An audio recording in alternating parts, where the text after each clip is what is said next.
SRA और cluster योजना के नाम पर आदिवासी पहाड़ों को उजाड़ने के सरकारी प्रयासों के खिलाफ आज छाने में आदिवासी समुदाय ने जोरदार आक्रोश आंदोलन किया। चिराग नगर से जिलाधिकारी कार्यालय तक आदिवासी बांधवों ने मोर्चा निकाला और सरकार की नीतियों पर तीव्र विरोध किया। आंदोलनकारियों का कहना था कि 1949 में चिराग नगर की जमीन उन्हें कलेक्टर द्वारा दी गई थी। इसके बावजूद आज तक उन्हें कानूनी अधिकार नहीं दिया गया।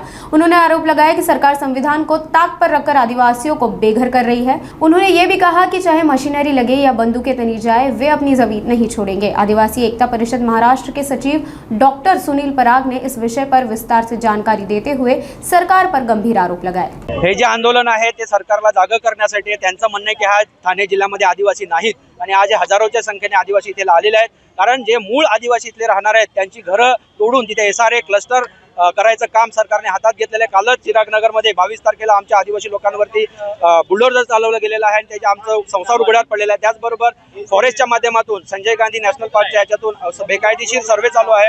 आमच्या आदिवासी लोकांना तिथून हकलून दुसरीकडे काढण्याचं काम कार्यक्रम हातामध्ये घेतलेला आहे आणि म्हणून जो वन हक्क कायदा आहे त्याच्यामध्ये आम्ही आदिवासी लोक हजारो वर्षापासून राहतोय। ही आमची जमीन आहे आणि ती आम्हाला जमीन आमच्या मिळालीच पाहिजे। त्यासाठी आजचं हे आंदोलन आहे आणि ह्याच्याही पुढे आम्ही जाऊन मोठ्या प्रमाणात तीव्र आंदोलन करणार जर आमचा आवाज ऐकला गेला नाही। ह्या ठाण्यामध्ये 50,000 पेक्षा जास्त आदिवासी लोकवस्ती आहे आणि त्या आदिवासी लोकवस्तीला नाकारण्याचं काम हे सरकार करते। आदिवासीसाठी विशेष कायदे आहेत। सगळं असताना सरकार बेकायदेशीरपणे कृती करते आणि त्यासाठी आम्ही सरकारला जाब विचारण्याचा कलेक्टर मोर्चा काढलेला आहे। पुढची भूमिका ही आहे, आमचे जर संसार उघड्यावर पडणार असतील तर आम्ही बिराड मोर्चा घेऊन कलेक्टर साहेबांच्या दारात बसणार आहोत। तुम्ही मायबाप आहे, जगण्या मरण्याचा अधिकार किंवा जे काय ठरवायचे तुमच्या हातात आहे म्हणून आम्ही इथेच थांबणार आहोत। आमचं पालक म्हटलं की आपला गार्जियन्स आहेत आणि आम्हाला त्यांना सांगायचं आहे की तुम्ही पालकमंत्री आहेत, ह्या मायबाप सरकारचे आमच्या ह्या ठाणे जिल्ह्याचे तुम्ही आमच्याकडे दखल घेतली पाहिजे आणि जे आमच्या आदिवासी लोकांची घरं रस्त्यावर आज काढून टाकलेली आहेत त्याच्यासाठी तुम्ही विशेष काहीतरी तरतूद करून ते थांबवलं पाहिजे ही आमची पालकमंत्र्यांकडे मागणी आहे।